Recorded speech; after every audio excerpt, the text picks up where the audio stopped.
Hey everybody, Scott DiGregorio, your mortgage guy, talking to you about closing costs on a refinance. I get this asked a lot. Hey Scott, how much are my closing costs on a refinance versus when I bought the house? About the same. Closing costs don't change a whole heck of a lot depending on the purpose of the loan. Where a lot of people get tricky in my business is they talk about the difference between out-of-pocket closing costs and total closing costs. Generally speaking, you're always going to pay for an appraisal up front.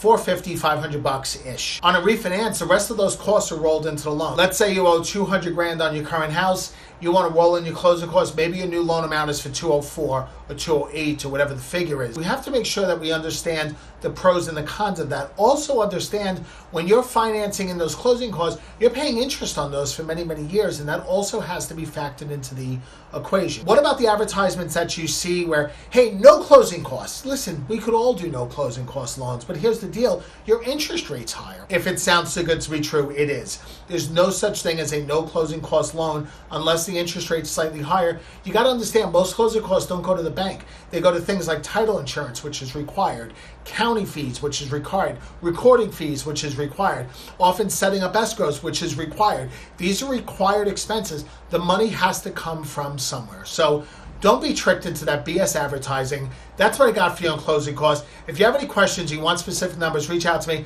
I'm Scott DiGregorio. I'm your mortgage guy. I'll talk to you soon. Take care.